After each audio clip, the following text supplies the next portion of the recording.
On en finira peut-être pas de sitôt. Ce conflit à la peau dure et résiste à toutes les approches de solutions depuis qu'il a surgi. C'est une des principales tensions de la planète depuis la Seconde Guerre mondiale, avec une polarisation accentuée des mondes arabes et juifs. Vous le devinez déjà, mesdames, messieurs. Aujourd'hui, sur Zone Franche, nous allons aborder l'actualité au Proche-Orient avec cette cinquième grande escalade entre le Hamas et Israël dans l'histoire. Le 7 octobre dernier, une attaque du groupe déclaré terroriste par la communauté internationale surprend l'État hébreu et donne lieu depuis lors à un sévère massacre à Gaza, l'enclave palestinienne, avec plus de 10 000 morts depuis un mois déjà que les hostilités ont démarré selon le dernier bilan. Et justement, ce conflit a en toile de fond des sempiternelles rivalités entre Israël et la Palestine. Que comprendre de ce drame humain au Moyen-Orient? C'est autour de cette interrogation que votre émission dominicale va s'articuler. Bonjour à tous et merci d'être des nôtres. Bonjour Franck. Bonjour William Cléquin, mesdames et messieurs, bonjour. Nous en parlons justement avec un consultant et analyste géopolitique, spécialiste en relations internationales. Son nom, Hamzat Abdoulaye. Cher invité, bonjour. Bonjour. Merci. Et bonjour aux téléspectateurs. D'accepter notre invitation.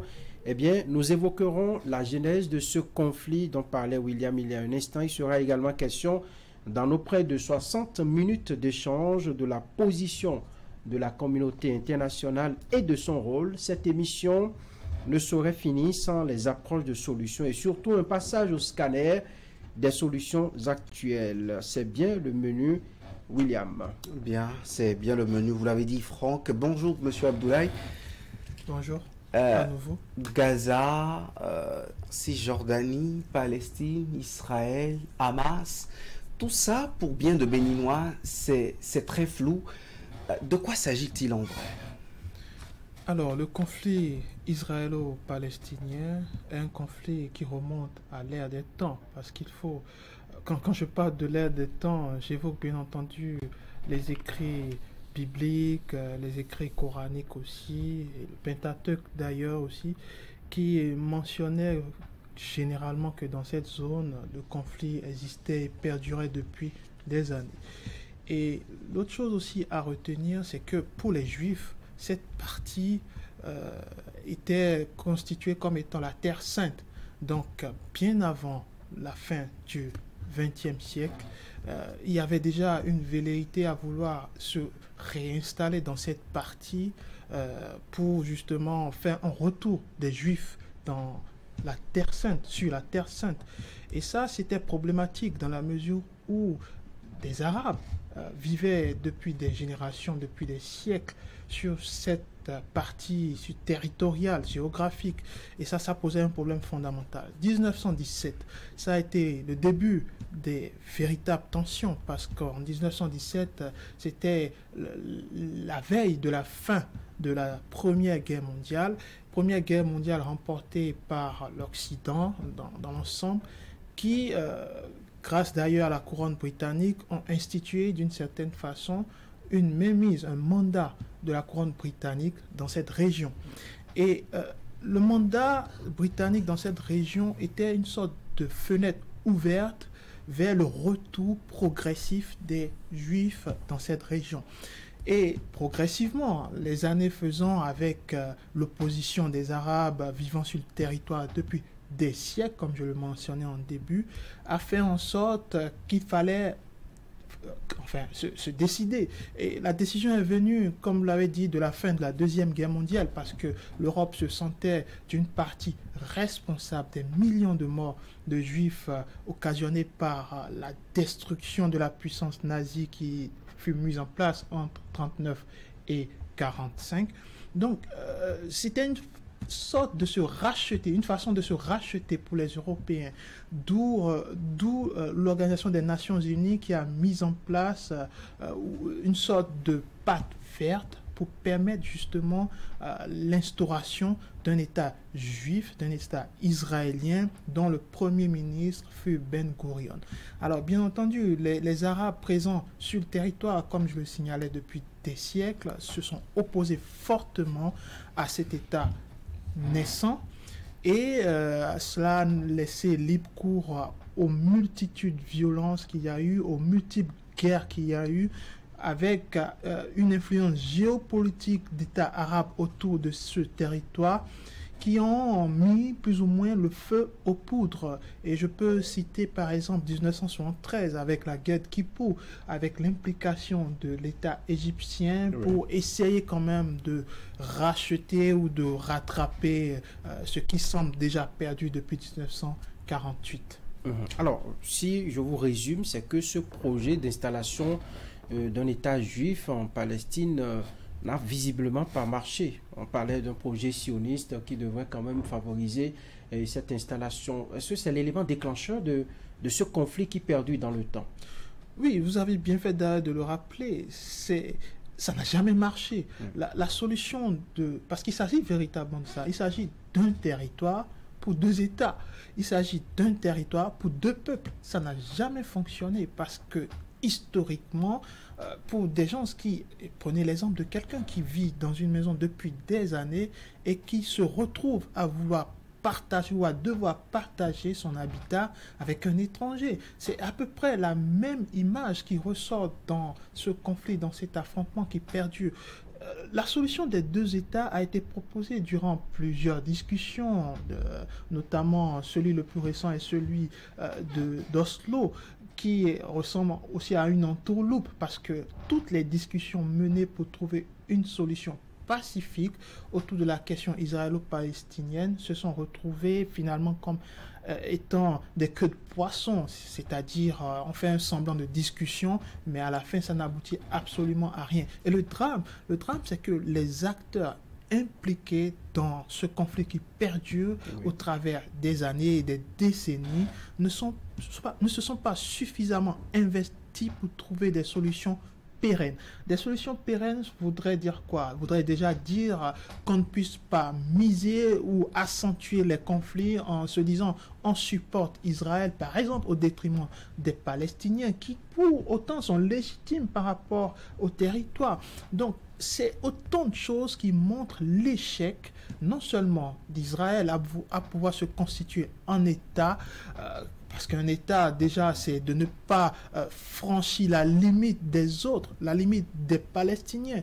Et je pense que Israël depuis 1948, dans cette velléité de pouvoir s'instaurer dans la région, de pouvoir montrer sa supériorité vis-à-vis de ces États aussi arabes qui sont autour, notamment l'Iran, notamment le Liban ou l'Égypte aussi, dans cette volonté à affirmer cette supériorité dans cette région, Israël a commencé donc une politique de domination, je vais dire, de domination et je vais dire de suprématie qui a conduit à ce qu'on appelle une colonisation en plein XXe siècle. Et ça, c'est un drame historique qu'on peut noter. Et l'autre chose aussi, ça c'est le deuxième élément que je souligne, c'est que les différents gouvernements, les multiples gouvernements israéliens qui ont succédé à celui de Ben Gurion, dont le dernier aujourd'hui est celui de Benjamin Netanyahou, ne se sont pas suffisamment penchés sur l'épineuse question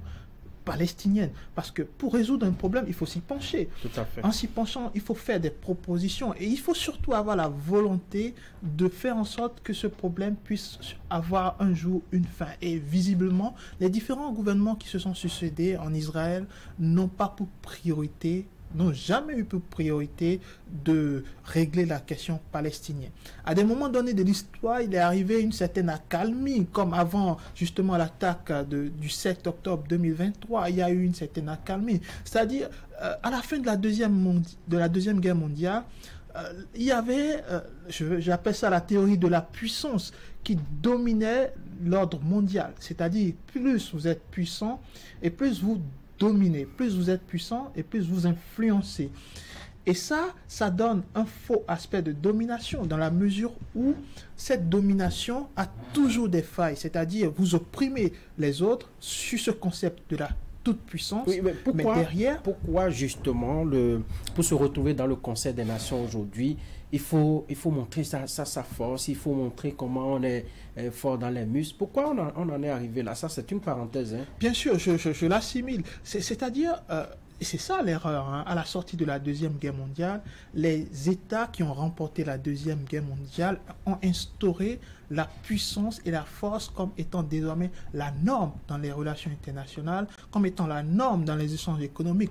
Essayez d'observer l'architecture économique. Depuis 1945, pratiquement rien n'a changé. Vous avez les institutions de Bretton Woods qui sont bloquées en 1945 et qui n'ont pas pour autant proposé des solutions à ce sud global aujourd'hui qui est en train d'émerger et qui demande une revisite ou une relecture de ces accords économiques, de ces accords diplomatiques qui ont d'une certaine façon instauré des barrages pour continuer la domination occidentale. Mais ça, c'est des choses qu'on peut comprendre. La deuxième chose, c'est que, et je finis là-dessus par rapport à votre question, c'est que l'échec des Nations Unies est dans une certaine mesure, parce qu'on peut dire que les Nations Unies n'ont pas traversé que des échecs. Il y a eu de très bonnes choses à travers l'ONU, notamment avec ces autres organisations des Nations Unies, à travers le PNUD, à travers l'UNICEF, qui sont de petites organisations des Nations Unies qui ont des succès notables dans différents domaines, ou le HCR par exemple. Mais le drame à travers les Nations Unies, c'est que les Nations Unies sont restées bloquées également en 1945, sans pour autant faire des propositions concrètes pour des sorties de crise. Et la crise israélo-palestinienne est une crise qui perdure bien avant 1948, mais qui s'est accentuée après 1948. Et en 1948 et 2023, il y a eu une multitude de conflits israélo-palestiniens. Il en parlait, c'est le cinquième presque round aujourd'hui. Alors, je ne partage pas forcément l'avis de ceux qui disent cinquième round, dans la mesure où on ne parle pas techniquement d'un affrontement entre Israël et la Palestine. Parce que déjà, Hamas plutôt. Exactement, j'allais y venir. Donc, aujourd'hui, l'autorité palestinienne est absente, que ce soit en Cisjordanie, que ce soit sur le territoire palestinien ou que ce soit dans la bande de Gaza. Cette autorité palestinienne a été décrédibilisée par sa gestion chaotique une fois qu'elle avait le pouvoir politique. Et ça, c'est aussi un drame à l'intérieur de la Palestine qu'il faut souligner. Donc, n'ayant plus d'autorité politique qui puisse quand même faire l'unanimité, le Hamas, qui a deux têtes, qui est un monstre à deux têtes, une tête politique et une tête armée militaire. Et c'est la face sombre du Hamas qui est la branche armée et militaire. Donc le Hamas s'est trouvé ou a trouvé pour motif de prendre le lead puisque l'autorité palestinienne a disparu des radars, n'ayant plus aucune influence sur les Palestiniens et n'ayant plus aucune décision politique notable pour changer le vécu des Palestiniens. Eh bien, le Hamas s'est dit il fallait quand même agir. Et dans cette façon d'agir, malheureusement, c'est des drames, c'est des tueries, c'est des conflits. Le Hamas, il faut le dire, dans sa tentative de peut-être rétablir ou de restaurer une carte qui aujourd'hui n'existe pas et qui ne peut plus exister, est allé à l'affrontement. Et l'affrontement, je l'assimile aujourd'hui à du terrorisme. Et pour moi, le Hamas, en affrontant Israël, met en danger les Palestiniens qui n'ont littéralement rien demandé et qui vivent aujourd'hui les bombardements quotidiens qu'on observe à travers l'actualité internationale. J'ai envie de vous demander, est-ce qu'on décrète un État, un peu comme c'est le cas d'Israël, parce que je vois le Front Polisario ici au Maghreb, je vois le Kosovo qui jusque-là n'a pas un statut dans le droit international. Finalement, si nous nous en tenons au-dessous de cette crise, quand est-ce que la communauté internationale décide d'accepter qu'un État se décrète du jour au lendemain et l'accompagne à s'imposer au détriment du droit d'autodétermination de notre peuple? Quand est-ce que ça arrange finalement ces grands messieurs qui sont les vainqueurs du monde? Alors, deux choses. L'État déjà est constitué par trois critères très importants. La population, le territoire et le gouvernement. Là, nous sommes en droit international. Bien sûr, nous sommes en plein dans le droit international. Et c'est justement le droit international qui fait office de parchemin qu'il faut suivre dans les échanges internationaux. Mais force est de constater qu'il ne suffit plus aujourd'hui d'avoir un territoire, une population et un gouvernement pour avoir, la carte blanche pour être reconnu comme étant État, parce qu'il faut être aussi reconnu par les États autour de vous pour véritablement accéder à ce statut d'État. Ça, c'est une chose. La deuxième chose, c'est que quand vous vous instaurez en tant qu'État, il y a des normes à suivre. Est-ce que depuis l'instauration de 1948 de l'État d'Israël, ces normes ont été respectées? Oui, la majorité des normes ont été respectées parce que si la communauté internationale vous reconnaît comme étant un État en bonne et due forme avec tout ce qui va avec, j'évoque notamment le drapeau, l'hymne national, etc., le gouvernement aussi que j'évoquais, ça vous configure, ça vous donne ce statut d'État. Mais est-ce que les voisins autour de vous ont accepté votre statut d'État? Et l'autre chose aussi qu'il faut noter, c'est que le cas israélien est un cas spécifique que je n'assimile pas au cas du Kosovo, qui n'ont littéralement rien à voir. Historiquement déjà, ce n'est pas la même chose. Politiquement aussi, ce n'est pas la même chose. Et bien entendu, quand on regarde la configuration actuelle de l'évolution des situations, ce n'est pas absolument les mêmes sujets. Mais le fond de la question, c'est que vous avez un État qui a eu la cession de l'ordre international en tant qu'État, mais qui malheureusement est instauré et installé sur des terres et territoires sur lesquels vivaient d'autres personnes. Alors, est-ce qu'on peut régler un problème en créant un autre? Je pense que nous sommes un peu dans un engrenage qui ne pourrait plus finir. Mais la question est de savoir, est-ce que les politiques, est-ce que les spécialistes des questions internationales, est-ce que les États superpuissants en griffe, comme vous venez de le dire aussi, ont véritablement la volonté que les choses puissent changer? Parce que les seules personnes qui payent la facture de ces affrontements, c'est bien entendu les populations. Alors, est-ce que, il y a une question qui me vient à l'esprit, est-ce que si on laissait les deux peuples discuter entre eux sans l'intervention disons, de la communauté internationale, est-ce que le conflit ne se résoudrait pas?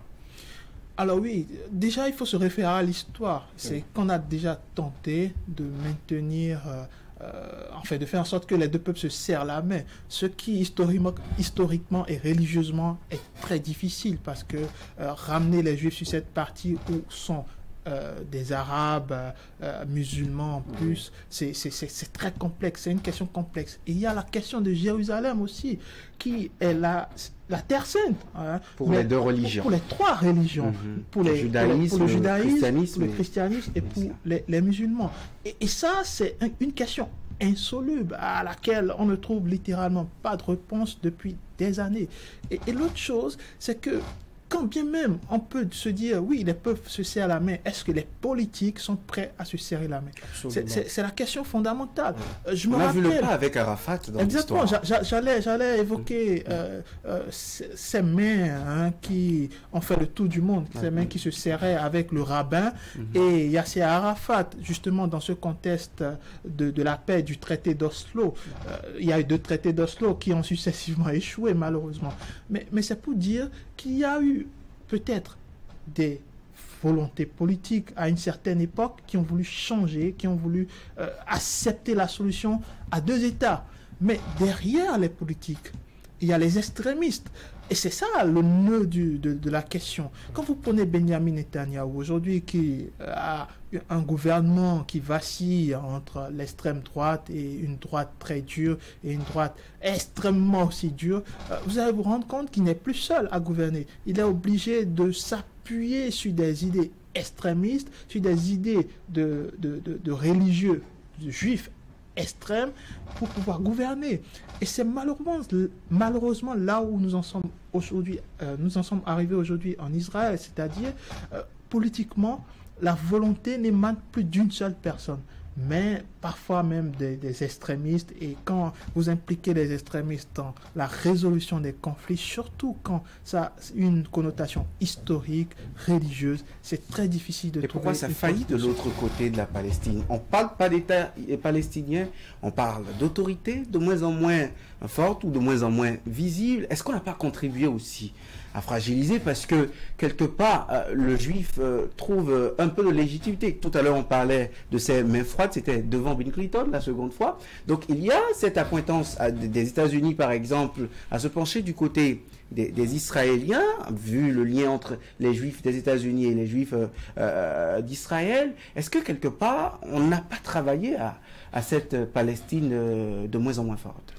Oui, je le disais en tout début de l'émission, c'est-à-dire 1917 avec la patte blanche de la couronne britannique sur cette région, ça a été une sorte de fenêtre ouverte vers ce qu'on observe aujourd'hui. Et traditionnellement, l'Europe, l'Occident est catholique ou est chrétienne quand ce n'est pas le cas. Mais les catholiques, vous allez être d'accord avec moi sur la question, sont plus proches donc des Juifs, ceux qui pratiquaient la religion judaïque en son temps. Ils sont plus proches en termes d'histoire et en termes de culture aussi.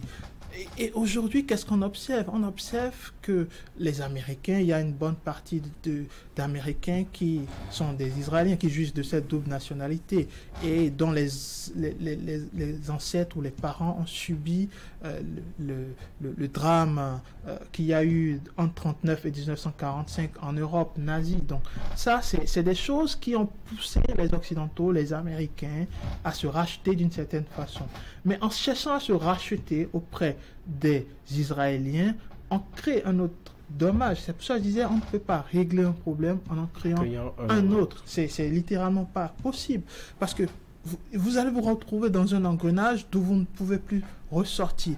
Et la succession de ces crises, la succession de ces guerres à ne point en finir, de ces affrontements, sont la conséquence directe d'une mauvaise gestion de la question israélo-palestinienne. Alors aujourd'hui, qu'est-ce qui a failli au niveau, et là je répondrai à votre question, qu'est-ce qui a failli au niveau de l'autorité palestinienne? Beaucoup de choses. Déjà, l'absence de volonté au niveau international de pouvoir faire en sorte que l'autorité palestinienne ou cette partie, cette communauté soit un État. Ça, l'absence de volonté, ça c'est clair. La deuxième chose, c'est que l'autorité palestinienne elle-même a failli, parce que je l'évoquais aussi tantôt. C'est-à-dire, à un moment, l'autorité palestinienne avait un pouvoir politique. Mais qu'a fait l'autorité palestinienne de ce pouvoir politique? 3 fois rien. Et donc, en matière de gestion, exactement, en matière de gestion aussi, il y a de nombreux cas de mauvaise gestion, de corruption à l'échelle, au sommet, je vais dire, de cette autorité palestinienne qui ont décrédité et décrédibilisé sur les différentes années l'autorité palestinienne qui n'a aujourd'hui plus de voix. Au sein même, déjà à Gaza, l'autorité palestinienne est en perte de vitesse, mais en perte de vitesse incroyable. Et en Cisjordanie, c'est aussi pareil. Donc, est-ce que ce n'est pas en raison de la colonisation juive aussi, d'une manière ou d'une autre? Parce qu'ils sont éprouvés au quotidien. Alors, je ne dirais pas colonisation juive, je pourrais dire une colonisation israélienne. C'est beaucoup plus, enfin, ça s'entend beaucoup plus parce que tous les Israéliens ne sont pas des juifs. Justement. Mais la question, c'est que, ayant mal géré cette autorité politique, ayant mal géré ce pouvoir politique et ayant perdu les leaders qui faisaient avant figure d'autorité au sein des négociations, eh bien, l'autorité palestinienne s'est fragilisée toute seule. Ça, c'est une chose très importante à retenir. La deuxième chose, c'est que la volonté donc d'Israël de pouvoir s'étendre à travers ces colonies, justement, que vous citez, a d'une certaine façon conduit les Palestiniens en général à aller vers l'affrontement tout le temps. Puisque vous êtes délogés de vos terres, de vos maisons, la première réaction face à l'humiliation, c'est quoi? C'est la résistance. Et ça, même en Afrique, les peuples africains, pour accéder à l'indépendance, il a fallu résister aux anciens pays colonisateurs. Donc, la première réaction face à l'humiliation, c'est la résistance. Ensuite, après la résistance, vous pouvez instaurer des règles du jeu, de nouvelles règles du jeu pour pouvoir avoir son de cloche. Et c'est ça ce qui a manqué. C'est-à-dire, l'autorité palestinienne n'a jamais réussi à mettre des règles de jeu claires en place par rapport à sa gestion du territoire, par rapport à la population ou par rapport à un programme de cohabitation avec Israël. Et c'est ce qui a flanché et continue de faillir par rapport à cette question conflictuelle. C'est vrai que dans cette zone-là, dans la bande de Gaza et tout, on savait toujours que l'accalmie était toujours précaire. Mais le 7 octobre dernier, On a vu comme une montée en flèche, la violence et les bombardements, les armes qui crépitent à nouveau. Qu'est-ce qui explique cela à votre avis? Oui, quand vous êtes dominé pendant très longtemps, il arrive un moment où vous n'en pouvez plus. Et je pense que même si on dénote que ces agressions du Hamas n'ont pas lieu d'être en réalité, on ne réduit pas ou on ne détruit pas la violence en y opposant de la violence. Ça ne s'arrêtera jamais. On n'oppose pas de la force. Mais il faut aussi noter une chose très importante, c'est que Israël a longtemps brimé les Palestiniens, avec bien entendu l'accord des Américains, avec bien entendu le silence, parce que si on ne va pas parler d'accord, on peut parler de silence, d'un silence... Qui ne dit mot consent. Exactement. C'est un silence qui rend l'accord tacite d'une certaine façon. Donc, avec cette volonté d'expansion d'Israël, eh bien, les Palestiniens se sont réclus, ont peut-être refusé l'évolution et ont opposé justement à cette politique de domination l'affrontement, les armes. Et comme je le disais plus tôt, quand vous êtes brimé, quand vous êtes dominé, il arrivera un moment où la révolte va sonner. Et quand la révolte sonne, parfois c'est des drames, parfois c'est des batailles politiques qui peuvent mener à des succès s'il y a plus d'intelligence politique autour de la chose. Mais il n'y a pas aujourd'hui d'intelligence politique autour de la question, d'où la montée des violences, d'où le Hamas qui est monté au créneau en se muant comme étant le défenseur des Palestiniens, mais ce n'est en rien des défenseurs des Palestiniens parce qu'ils se servent parfois même des Palestiniens comme étant des boucliers humains pour se cacher face à la radia israélienne. On ne connaît rien des droits de l'homme, de l'aspect sacré de la vie humaine, parce que les morts aujourd'hui, ça se compte par centaines de milliers et ça ne dit rien à personne, on continue de bombarder. Alors, il y a un principe très important, le droit de guerre, parce que même pendant la guerre, il y a des droits à respecter. Bien sûr. Et quand vous vous affrontez, quand il s'agit de conflits habituels, il y a des droits à respecter. Il y a le cessez-le-feu qu'on doit respecter. Il y a les couloirs sécuritaires et humanitaires qu'il faut absolument respecter en période de guerre. Mais là, aujourd'hui, c'est pour ça que je rappelle, nous ne sommes pas face à un conflit habituel, puisque vous avez en face une institution militaire et armée qui n'est pas au sens propre un État. Le Hamas n'est pas un État. Et c'est un argument qui permet peut-être à Israël de faire ces bombardements en instaurant, je vais dire, une sorte de politique de vengeance. Et c'est plus ça ce que Israël met en place, une politique de vengeance, une réplique de vengeance. Puisque vous en avez tué chez moi, il faut que j'en tue suffisamment chez vous, au risque même de tuer des civils. Et c'est ça le drame. C'est-à-dire, en cas de guerre et de conflit, eh bien, il est difficile que le droit de guerre soit respecté. Mais est-ce que Israël n'en fait pas de trop en bombardant, par exemple, des infrastructures, en bombardant des hôpitaux? Qu'est-ce qu'on reproche à la Russie en Ukraine et qu'il ne se passe pas entre Israël et la Palestine? Bon, pas la Palestine, mais le Hamas, si vous voulez, dans la bande de Gaza. Alors l'argument principal, c'est que les ambulances qui sont bombardées, les hôpitaux qui sont bombardés, au sein de ces hôpitaux, au sein de ces ambulances, il y aurait des terroristes du Hamas. Il y aurait, ça reste des suppositions. Tout trouvé, hein. Exactement. Mais je pense qu'il faudrait du temps pour savoir et peut-être comprendre ce qui se passe ou ce qui est en train de se passer. Parce qu'on ne peut pas accepter qu'on bombarde des civils ou qu'on bombarde des hôpitaux ou encore des ambulances. Ça n'a pas de sens. Même dans la guerre, il y a des principes, comme je le dis, qu'il faut respecter. On ne peut pas, pendant la guerre, refuser aux gens de pouvoir se déplacer, aux populations de pouvoir se réfugier. Donc, c'est autant de choses qui sont de se nourrir. Exactement, et parfois de se nourrir. Donc, avec l'embargo autour de la bande de Gaza, je pense que les populations palestiniennes vont payer le prix très fort de ce que le Hamas a fait. Mais ce que le Hamas a fait, comme je le disais, et c'est une chose très importante, c'est que la domination qui n'a pas lieu d'être a atteint un niveau où la seule façon de répondre était la force. Ce n'est pas une excuse, ce n'est pas des choses qui doivent se faire. Une attaque terroriste reste une attaque terroriste et on ne peut pas légitimer une attaque terroriste. Qui qualifie l'attaque de terroriste ou non? Non, mais ça demeure une attaque terroriste. Quand vous attaquez des populations civiles, des femmes, des enfants, quand vous les ciblez, c'est que derrière, il y a eu un travail de fond par rapport à quand est-ce que ça doit se faire et à comment ça va se faire. Ça voudrait dire aussi qu'en amont, il y a eu un investissement conséquent, humainement et financièrement. C'est une attaque terroriste. Ça se passe aussi, mais d'un côté plus institutionnel, du côté israélien, vers les populations arabes. J'allais y venir. La question, c'est qu'on ne va pas expliquer un drame par un autre drame. Non.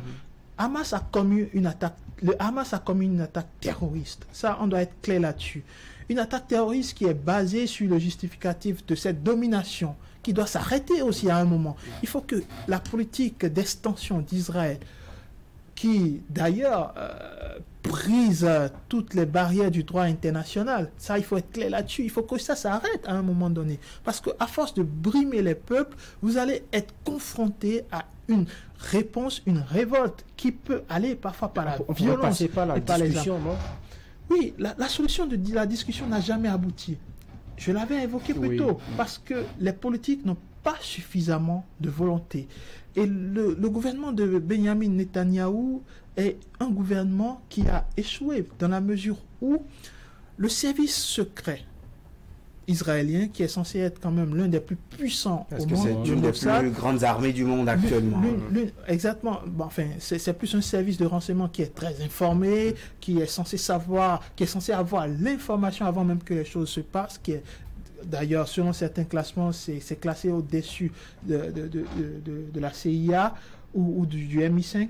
Donc, c'est incompréhensible qu'à ce niveau, qu'on ne puisse pas anticiper ce type d'attaque. Ça, c'est une chose. Donc, vous trouvez Israël pris au dépourvu?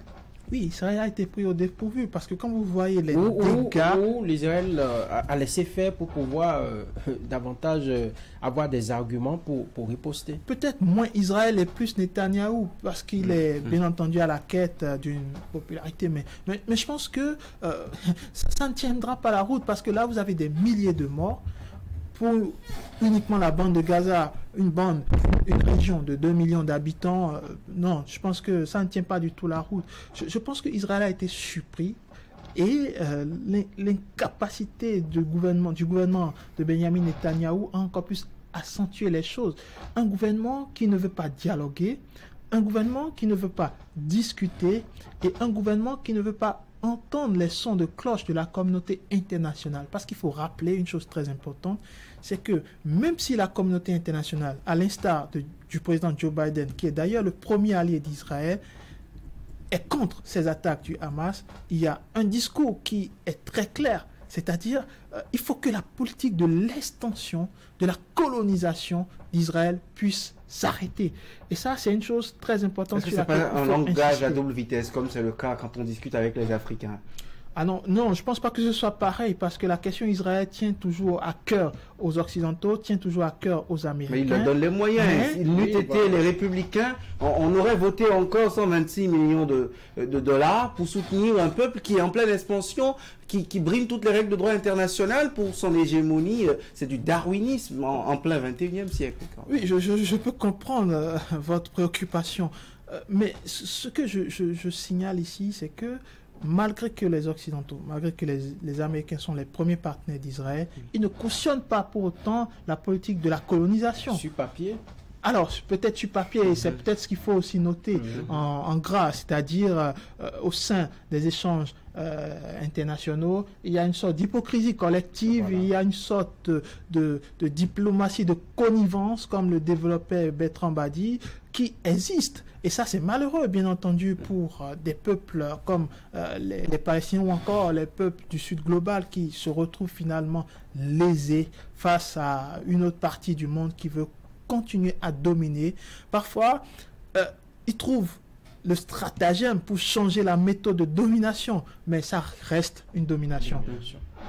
Alors, mon inquiétude réside dans ce que crée ce conflit-là en interne, parce que j'ai pu lire dans la presse qu'au niveau des populations, par exemple, en Israël ou en Palestine, chacun veut avoir des armes à la maison, par exemple, pour se défendre, pour préserver sa famille contre les attaques, ainsi de suite. Parce qu'en interne, il y a des voyous qui en profitent également pour perturber la quiétude des populations. Je me dis que ça prend une dimension qu'on ne pourra pas demain, c'est-à-dire à l'avenir, contenir. Est-ce que c'est pas inquiétant ça?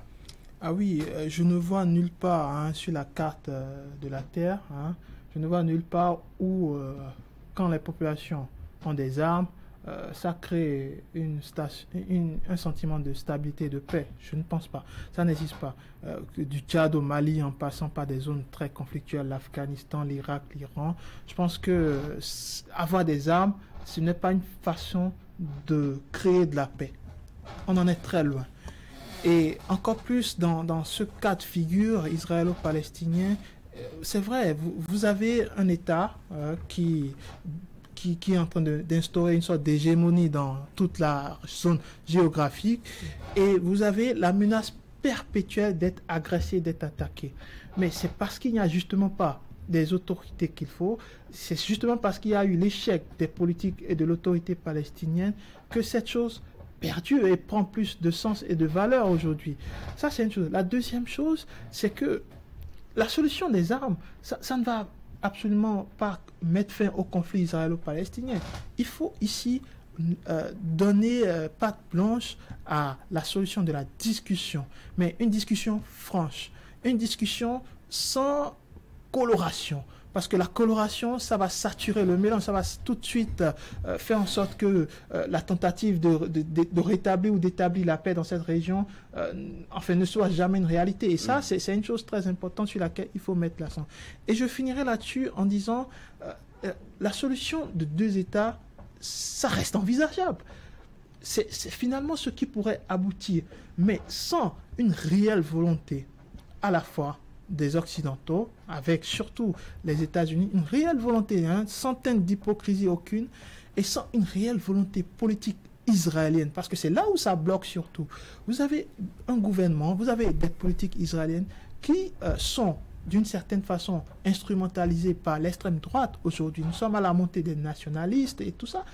Et ça influence dramatiquement la politique israélienne. Donc sans cette volonté, je pense qu'on aura... Enfin, qu'on ressemblera un peu avec cette question, bien entendu, à un serpent qui se mord la queue et sans pour autant aboutir pour autant à des solutions réelles.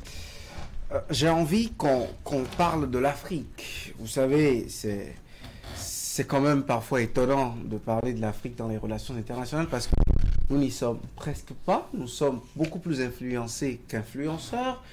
Aujourd'hui, nous sommes divisés parce que au monde arabe, vous avez parlé de l'Égypte, mais qui depuis 1973 déjà s'est rallié au bloc juif, entre griffes, bien qu'étant un État arabe. Et nous avons des pays traditionnellement opposés à la position occidentale et de l'ordre mondial, comme l'Afrique du Sud, qui soutient le droit de l'autodétermination du peuple palestinien. Aujourd'hui, un continent comme celui-là, face à une crise comme celle-là, que diriez-vous ? Déjà, un pays comme l'Afrique du Sud qui a connu l'apartheid ne pourra foncièrement pas soutenir quelqu'un au sein de cette crise. Je pense que tout le monde est foncièrement contre les agressions, tout le monde est foncièrement contre les guerres, le terrorisme aussi. Personne, ça ne bénéficie à personne, à aucun État. Et aujourd'hui, l'ordre mondial a changé. Ça ne date pas absolument, ça ne date pas de la guerre russo-ukrainienne. Non, l'ordre mondial a changé à travers plusieurs crises qui ont mis en avant la valeur de ce Sud global. La première crise... Qu'est-ce que vous mettez dans le Sud global ? Le Sud global, c'est l'entité de c'est l'ensemble de ces États du Sud qui ont pendant... du Sud ? Oui, du Sud à l'échelle géographique, qui ont longtemps été brimés, et qui ont d'autres par voie pacifique obtenu l'indépendance dans les années 60, d'autres par la voie de la guerre ont obtenu l'indépendance, surtout dans la zone asiatique, l'Indochine et le Vietnam, ou l'Algérie aussi en Afrique. Donc, ce Sud, aujourd'hui, est devenu un Sud globalisé dans la mesure où ils veulent se réunir pour avoir plus de voix. Et il y a une donnée très importante à travers ce Sud globalisé, la démographie. Ce Sud globalisé a, je vais dire, une la majorité de la population, regorge la majorité de la population mondiale. Et ça, c'est une force très importante aujourd'hui. Au sein de ce sud globalisé, vous avez aussi des puissances comme la Chine, comme l'Inde aussi, comme l'Afrique du Sud ou le Nigeria, qui constituent, qu'on le veuille ou pas, des puissances qui pourraient changer l'équilibre mondial qui a été instauré en 1945. Et je pense que les BRICS qui ont été instaurés vont dans cette dynamique. Et la deuxième chose par rapport à votre question, je trouve que l'Afrique aujourd'hui a droit au chapitre, ce qui n'était pas le cas il y a quelques années. Bien entendu, favorisé par ces multiples crises, la crise économique des années 2020, la crise liée au Covid aussi, et bien entendu, ce conflit en plein cœur de l'Europe a montré que les États africains ne sont pas obligés de soutenir quelqu'un pour continuer à exister. Et ça, c'est la politique du grand Nehru en Inde, qui a d'une certaine façon dit, au lieu de faire la politique du non-alignement, il préfère faire la politique du multi-alignement. Et la politique du multi-alignement, c'est quoi? C'est de choisir ses partenaires au gré de ses désirs, de ses intentions. Et ça, c'est ce que épousent aujourd'hui les États africains. Très peu d'États africains se sont prononcés sur la question israélo-palestinienne. Et même aux heures les plus sombres du conflit entre la Russie et l'Ukraine, très peu d'États africains se sont ouvertement opposés. Ils ont même été voir Exactement. Vladimir Poutine pour le sommet russien. Exactement. Et lors des différents votes au sommet des Nations Unies, des États ont disparu des salles, des États africains ont disparu des salles au moment des votes, quand d'autres ne votaient pas la neutralité, enfin, étaient neutres dans cette... Donc ça montre une chose très importante, c'est que les États africains ont compris qu'il faut exister, mais autrement au sein de l'échiquier international. Et le Bénin aussi... Est-ce que c'est profitable pour eux? Alors, ne pas se prononcer est aujourd'hui profitable. Ça, c'est clair. Dans la mesure où vous continuez à veiller à vos intérêts, vous continuez à vous occuper de vos priorités, parce que la priorité des États africains, c'est quoi aujourd'hui? C'est le développement. Ouais. S'impliquer dans des conflits qui sont ailleurs, même si c'est des conflits qu'on appelle aujourd'hui des conflits mondialisés, dans la mesure où ça a des répercussions sur tous les secteurs. Exactement. Donc, que ce soit au niveau de la communication, que ce soit au niveau sportif, que ce soit au niveau économique, que ce soit au niveau énergétique, tout le monde est impliqué. C'est ça la guerre mondialisée. Mais ce n'est pas parce qu'on subit de plein fouet la guerre mondialisée qu'on ne doit pas aspirer pour autant au développement, qu'on ne doit pas se préoccuper de nos enjeux sociaux, culturels et économiques. Non, du tout pas. Et c'est ça ce que réalisent les États africains aujourd'hui. Il y a certes un drame qui se passe au Proche et Moyen-Orient, mais nous avons aussi nos priorités. Rendez-vous compte, des millions de personnes continuent de mourir de faim dans le monde. Et depuis la création du Conseil de sécurité en 1945, il n'y a jamais eu une seule résolution, pas une seule résolution contre la faim ou la pauvreté. Donc ça, c'est autant de choses qui inquiètent les États africains qui se disent, notre problème reste le nôtre. Il faudrait qu'on s'y concentre et qu'on essaie d'y trouver des solutions. Certes, il y a des drames qui se passent de l'autre côté, mais ces drames, d'ailleurs, on ne va pas forcément se prononcer sur ces drames, parce que se prononcer sur ces drames, c'est une façon aussi de se tirer une balle dans le pied. Alors, en termes de conséquences, le conflit israélo-palestinien aujourd'hui, qu'est-ce que vous voyez en dehors des relations internationales entre États et tout, qu'est-ce que ça coûte à l'Afrique? Alors, beaucoup de choses. Je disais tantôt que certes, il n'y a plus de guerre mondiale, parce qu'après la Deuxième Guerre mondiale, c'est fini la guerre mondiale. Il y a des conflits armés qui surgissent de part et d'autre. Il y a des guerres mondialisées à l'instar de la guerre russo-ukrainienne. Et aujourd'hui, ce qui se passe dans le Proche et Moyen-Orient pourrait avoir des répercussions mondialisées. C'est-à-dire, le secteur de l'énergie pourrait être influencé. Tout ce paramètre énergétique que je citais plus tôt, qui pourrait atteindre d'une certaine façon l'Afrique. Et le secteur économique aussi, qu'on le veuille ou pas, pourrait aussi avoir une influence, parce que pour que les Occidentaux continuent à aider l'Afrique, c'est parce que les aides, c'est en fonction de priorité. S'il faut concentrer les aides à Israël, vous allez être d'accord avec moi qu'une partie qui était destinée à l'Ukraine, par exemple, vont se réduire. Et Zelensky s'en plaint déjà, il en pleure déjà. Exactement. Donc c'est une sorte d'effet papillon, c'est-à-dire à partir du moment où il y a concentration dans une zone bien donnée et que les Occidentaux s'impliquent financièrement, militairement dans cette zone ou dans ce conflit, la répercussion pourrait être directe, indirecte, je vais dire, pour ces États africains en matière d'aide économique. Mais ça reste des conflits lointains, des conflits qui sont très loin de l'Afrique subsaharienne. La question est de savoir aujourd'hui les relations que Israël a pris 70 ans, soit 15 ans à tisser avec les États africains. Est-ce que ces relations ne vont pas, d'une certaine façon, pas s'effriter, mais stagner peut-être avant de s'effriter? Parce que aujourd'hui, l'État d'Israël a mis en place un système sécuritaire qui est vendable. Et cette agression du Hamas a montré d'une certaine façon qu'il y avait des failles au sein même du dispositif sécuritaire israélien. Donc, ça va profiter bien entendu à d'autres entreprises parce qu'en matière de... Est-ce qu'on peut craindre une certaine extension du terrorisme? Est-ce qu'on peut craindre une certaine extension du terrorisme dans la partie africaine? Non, depuis 2001, le terrorisme a trouvé la fenêtre ou le couloir pour s'étendre. Parce que rappelez-vous, le 11 septembre, vous voulez dire. Le 11 septembre 2001, il y a eu des attentats auxquels personne ne s'attendait et qui ont frappé la superpuissance qui était les États-Unis. Et ça montre une similitude. Oui, qui était, parce qu'aujourd'hui, cette superpuissance est disputée. Ça vacille un peu. C'est disputé. Donc, le lien que je trouve avec ce qui se passe en Israël aujourd'hui, c'est que Israël s'est assis sur une superpuissance aussi, en négligeant la question palestinienne. Et en négligeant cette question palestinienne, ils se sont surestimés. Ils ont surestimé leur puissance. Et la faille aujourd'hui est inéluctable.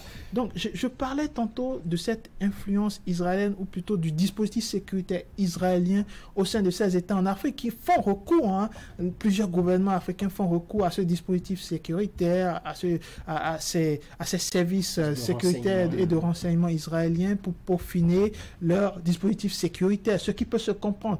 Mais aujourd'hui, avec cette je vais dire, fragilité d'Israël, un peu comme ce géant d'airain au pied d'argile, certains États africains vont se poser des questions. Ils vont peut-être tenter de redéfinir leur dispositif ou leur relation avec Israël. Hamzat Abdoulaye, parlons géopolitique pure et dure. Dans ce conflit, quelle est on parle toujours des dessous, quelle est la géopolitique du pétrole qu'il y a autour? Alors, le Proche et Moyen-Orient, c'est une zone qui est très riche en ressources pétrolières. Et bien entendu, à chaque fois que cette zone est en ébullition, vous allez constater les coûts du brut vont flamber. Et qui dit que le pétrole flambe, dit évidemment que l'économie sera dans les prochains jours mouvementée. Il faut s'attendre aussi à une répercussion indirecte. C'est pour ça que j'évoquais tantôt la répercussion indirecte que ce conflit peut avoir dans la région africaine. Mais ce qu'il faut surtout craindre, c'est l'implication des autres États arabes. On n'en a pas du tout parlé. On connaît leur position. Oui. Ils sont des soutiens de la Palestine. Alors, attention. À part les Émirats arabes unis. Non, attention, parce que la question du soutien à la Palestine a évolué, a constamment évolué. Parce que vous allez vous rendre compte que le premier soutien dans les années 70, dans les années 80, de l'État palestinien était le royaume de l'Arabie Saoudite. Mais aujourd'hui, bien avant le 7 octobre, la position de l'Arabie Saoudite a évolué. On était allé même dans la dynamique de faire la paix avec l'ennemi juré qui était l'Iran, mais aussi avec Israël. Ils ont normalisé les relations diplomatiques. Exactement. Et ça amorçait quand même un début d'une accalmie entre le royaume d'Arabie Saoudite et l'État d'Israël. Ce qui inquiétait, bien entendu, les autres États arabes, et particulièrement les Palestiniens. Mais avec ces attaques, il y a deux choses qu'il faut identifier. Premièrement, la volonté politique et la volonté populaire. Les peuples arabes sont toujours proches des Palestiniens. Ça ne va pas changer. Mais la question de la proximité des politiques du royaume d'Arabie Saoudite, en l'occurrence Ben Salman, avec l'État d'Israël ne sont pas encore précisés. Malgré qu'il y a eu ces attaques, ce n'est pas encore clair.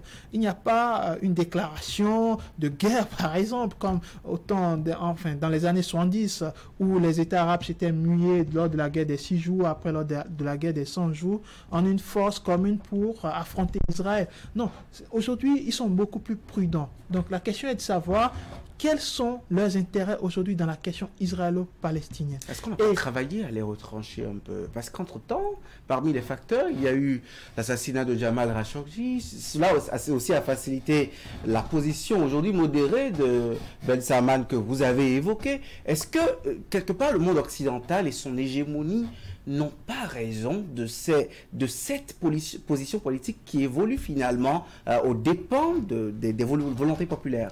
Oui, je comprends votre question qui est d'ailleurs très intéressante. Mais ce qu'il faut comprendre surtout, c'est qu'il y a un nouvel ordre mondial qui s'est instauré. Alors face à l'ordre mondial, il faut s'adapter. Vous avez parlé de Darwin. Darwin, sa théorie, c'est s'adapter ou disparaître. Quand vous ne réussissez pas à vous adapter, la logique, c'est que vous allez disparaître. Et pour éviter de disparaître, qu'est-ce qu'il faut faire? Il faut s'adapter. C'est ce qu'a sans doute fait le prince Ben Salman en s'adaptant aux réalités géopolitiques, en s'adaptant au nouvel ordre mondial qui était en train de s'instaurer avec une grande influence de la Chine. Donc, vous avez vu le rôle très important pour la première fois. D'ailleurs, la Chine qui a une histoire millénaire n'a jamais eu d'alliance. Ça n'a jamais eu lieu. Mais on était surpris de voir la Chine s'impliquer directement pour que l'Arabie Saoudite, le royaume d'Arabie Saoudite, puisse faire la paix avec l'Iran, ce qui est quand même surprenant. Et le rôle joué par la Chine ces dernières années, surtout ces derniers mois, a été crucial pour trouver une sortie pour trouver une sortie de crise par rapport au conflit qui opposait l'Iran au royaume d'Arabie Saoudite, d'une part, et entre l'Arabie Saoudite et l'État d'Israël d'autre part. Mais aujourd'hui, on peut se dire une chose claire, c'est que les États n'ont pas d'amis. Peu importe s'ils soient arabes, peu importe s'ils soient musulmans, peu importe s'ils soient sionistes, les États n'ont pas d'amis. Les États n'ont que des intérêts. Et cette réalité nous frappe aujourd'hui en pleine vue, au jour où on évoque ce conflit. On voit beaucoup plus que les États arabes sont prudents, les politiques arabes, parce que j'évoquais tantôt les populations qui sont plus proches des Palestiniens et de la question palestinienne, mais les politiques sont très prudents parce que les politiques, c'est les États, et les États n'ont que des intérêts. Alors, Monsieur Abdoulaye, tel le conflit israélo-palestinien ne semble pas connaître une fin, tel le débat autour évoluera toujours. Alors pour vous, consultant spécialiste des questions des relations internationales, quelle est aujourd'hui la porte de sortie que vous vous proposez? Alors déjà, je vais y venir, mais c'est complexe la question israélo-palestinienne, même au sein de l'Occident. Au sein des États européens, c'est très complexe. Vous allez voir deux partis qui s'affrontent. Vous êtes de quelle école? Ah non, moi, je suis un spécialiste de la question internationale. Je ne peux pas me prononcer. Je n'ai pas droit au chapitre. Même si je sais où je suis en train de vous classer. Non, il faut surtout pas le faire. Mais il faut être objectif par rapport à cette question. Parce que ce qui se passe ailleurs peut bien sûr se passer ici.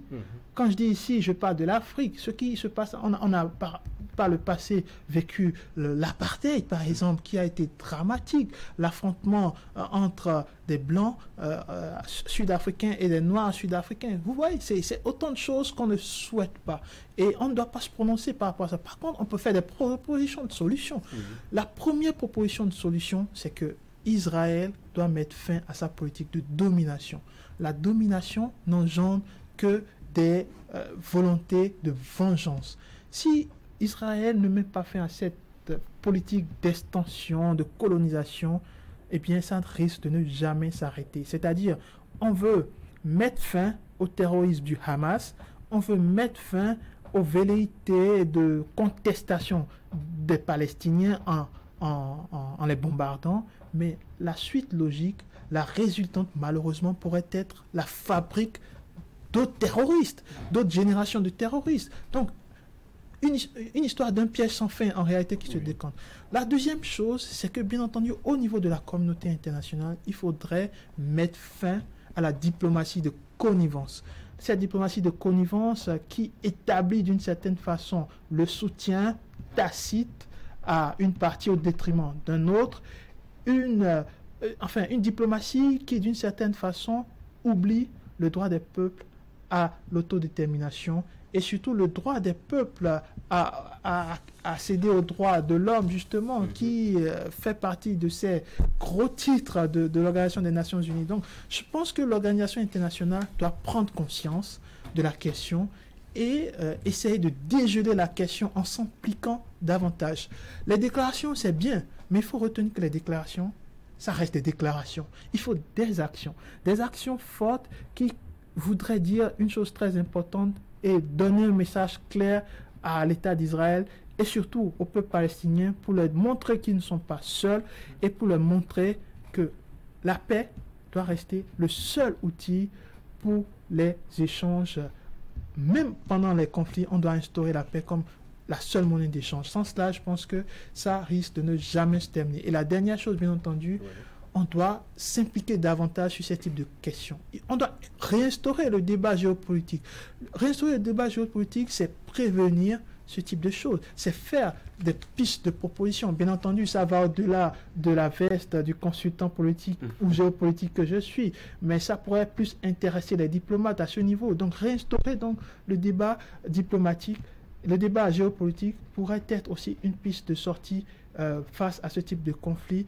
Et bien entendu, la relecture de la carte historique reste très importante parce que sans l'histoire aussi, on ne pourra pas trouver des solutions pérennes face aux conflits qui continuent de se créer de part et d'autre sur le continent. Nous avons égrené les 60 minutes consacrées à Zone Franche, l'émission dominicale qui recevait pour vous, mesdames et messieurs, M. Hamzat Abdoulaye. Il est bien entendu analyste géopolitique, spécialiste des questions des relations internationales. Mesdames et messieurs, merci de nous avoir suivis. De très belles propositions pour une sortie de crise, mettre fin à la politique de domination, mettre fin à la diplomatie de connivence de la communauté internationale. Il faut des actions fortes, a-t-il dit, et réinstaurer le débat autour de cette question. Mesdames et messieurs, merci pour votre aimable attention. Merci à toute l'équipe de réalisation. Merci à William et monsieur Abdoulaye. Merci pour votre passage. C'était un plaisir. À très bientôt.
Je t'entends, tu frappes à grands coups sur ma porte. Yeah.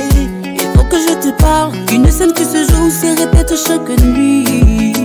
Encore une fois tu pleures. C'est un amour mort qui ne sait faire que du bruit. Il me mange, j'en suis sûr, on dormait déjà.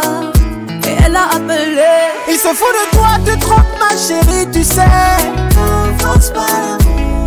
Fatigué de pleurer, il faut que j'essaye. On force pas l'amour. Si ta relation va te tuer, on force pas l'amour. Il me cherche, je veux le crier. On force pas l'amour.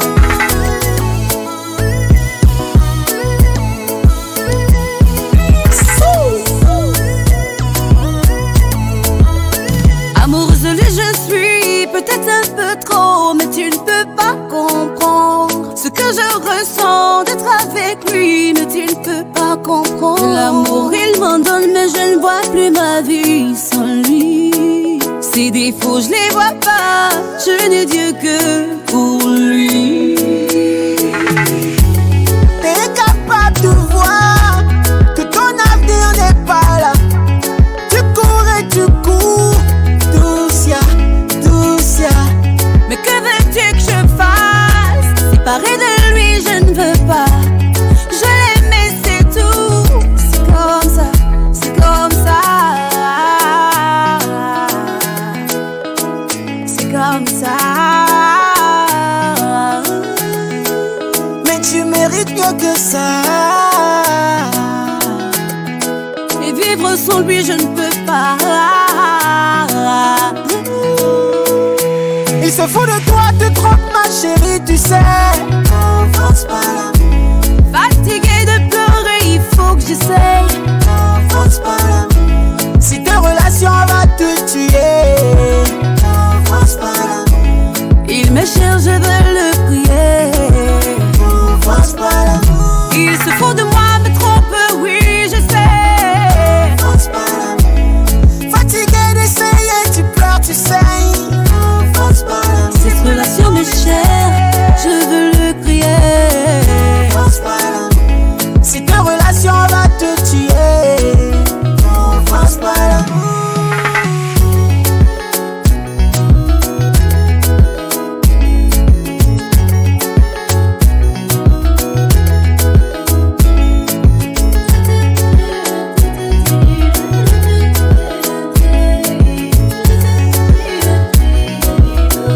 Force pas l'amour.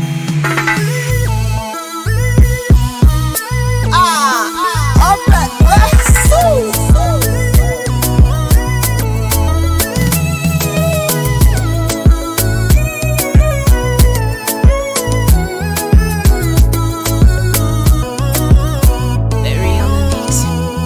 Hey, beat.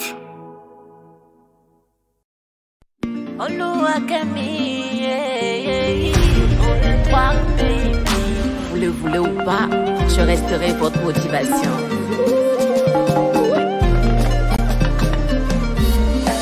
Ofina do chachana mile wampato.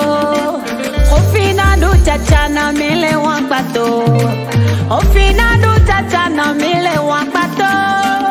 Ofina do chachana mile wampato. Ndema wa ito ifo ina do ndado me uwe. Yema limereton, yeli kaka et nagolo. Ils disent malade de moi, qu'ils en disent autant de moi. Ouais, de la non, non, pas de la oui, mais de yé, non, pour me, ouais, si. Bocadier, en cruzano de Podorico. Bocadier, en cruzano de Podorico. Avant de qu'on nous mette en souvent, allez nous vendre. Ama cosa cueto de bonaza onchitoa. Mino ta wer me di. Me jodido diamando sale. Mino banang e me bele. Papato na pa de sale. Se me pale. Diamando sale. Mino do me jodi. Papato na pa de sale. Shami music. La cruauté c'est pas bon. La calomnie c'est pas bon. Si ma réussite vous dérange, c'est parce que je suis quelqu'un. Nous ma font botito et donc ma fide à fonodon. Ao de con caca, tana wa fia nous pas noué. Nous ma font botito et donc ma fide à fonodon. Focadier, en cruzano de Podorico.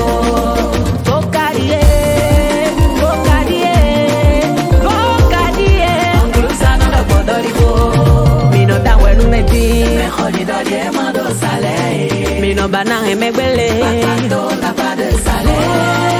Se me pale. Mino do me jodi. Papato na pa de sale. Le Saoudien de Milan.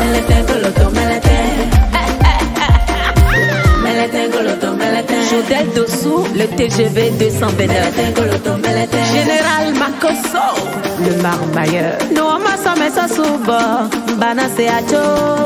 Nous osons mon baka. Yeli kaka, ya ya ouais. Tu peux toujours me railler. Tu peux toujours me trahir le chien à boire la caravane passée. Mina bodo nous boucher, il kaka yaya. Si ma réussite vous dérange, c'est que je suis quelqu'un. Nous m'en font bochito et donc on m'a refilé à bonondon. Ao de con kaka, tana wafia nous pas noué. Nous m'en font bochito et donc on m'a refilé à bonondon. Hey we kini we, hey we kini we, hey we kini we, we. On dit la kini we, kini we. On dit la kini we, kini we, yeah. Legere tagongo, adigbano tagongo, legere tagongo, adigbano tagongo.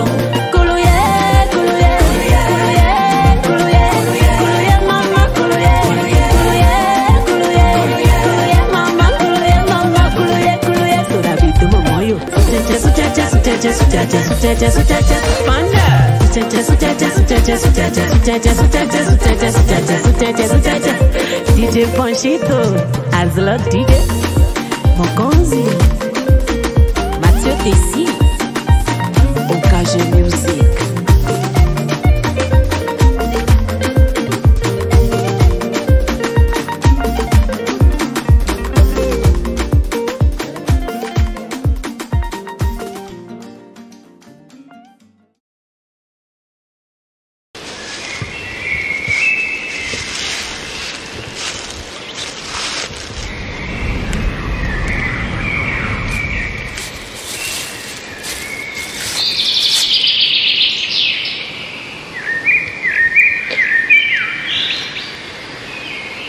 Replay for live music. Oh no, fire, holy water. Quand tu es avec moi, je ne crains rien. Quand tout semble perdu, tu me tiens la main. Quand je marche dans le noir, j'ai peur de rien. Même quand j'ai perdu ma foi, ton amour est toujours avec moi. Oh non, non, quand tous tes amis t'ont abandonné et ton phone ne sonne plus. Les biens que tu as fait sont oubliés et on veut te détruire. Oh non, non, le Seigneur est ton berger, tu ne manqueras de rien. Quand tu marches dans la vallée de la mort, tu as son soutien. Akulunwe nos parents, fire, holy water. Akulunwe parents nous fire, holy water. Akulunwe parents nous fire, holy water. Akulunwe parents nous fire, holy water. Akulunwe parents nous Come vanno mono kutaku, mi don pelu mau. Ado iye nuzanku, fene yolo mau. Oh, ado tiye yo nu onda we no mo. Tadu no onda nu yeto nego singu doji. Ado tiye yo nu onda we no mo. Tadu no onda nu yeto nego singu doji. Come vanno mono kutaku, avon no ilo mau. Laissez-les faire le juju. Akulunwe Izuku, le Seigneur est ton berger, tu ne manqueras de rien. Quand tu marches dans la vallée de la mort, tu as son soutien. Akulunwe no parents, fire, holy water. Akulunwe parents nous fire, holy water. Akulunwe parents nous fire, holy water. Akulunwe parents nous fire. Holy water, I pull up by one. I say thank you, Lord, thank you. I cannot do this by myself. I say thank you, Lord, thank you. Somebody's watching over me.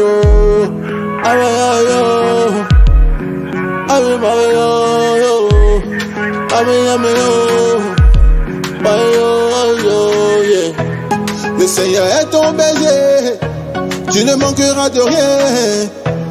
Quand tu marches dans la vallée de la mort, tu as son soutien. Akulunwe nos parents, fire, holy water.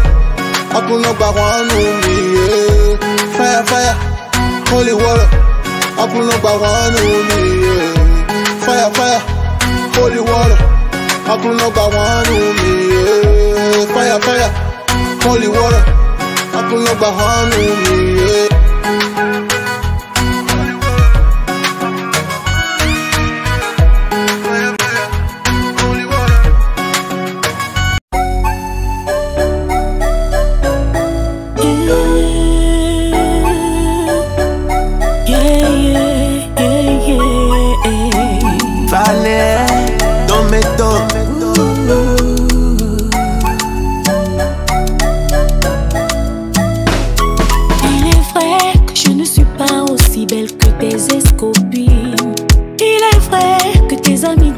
Je ne suis pas faite pour toi.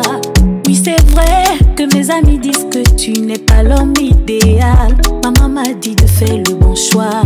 Je crois que je l'ai écouté. Je suis la plus chanceuse. Je n'aurais jamais imaginé trouver l'amour. Mes amis se moquaient de moi jusqu'à ce que tu apparaisses dans ma vie. Oui, what do you want? No jolomi, no jolomi, no jolomi. Dalo li bono mi mo no jolomi.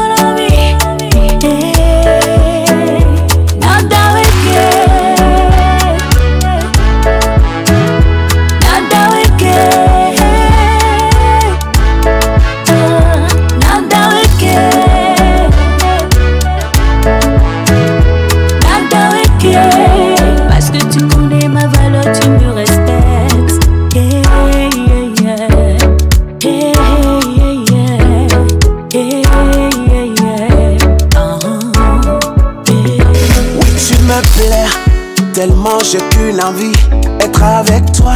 Je ferai tout, oui, tous les sacrifices pour que tu sois moi. Je n'ai jamais été si bien, si heureux avec une femme. Depuis je t'ai connu, les choses vont si bien pour moi. Tu vois, c'est pas la peine de te comparer à mes ex. Tes manières me font plaisir, ton sourire me fait sourire. Tu me sers avec amour, tu me parles avec respect. Ajolami ene utube unadawe. I no see me, but no see me. Aleto ya oya no me. Tu sais c'est pas la peine de te comparer à mes ex. Tes manières me font plaisir, ton sourire me fait sourire. Je te veux dans ma vie.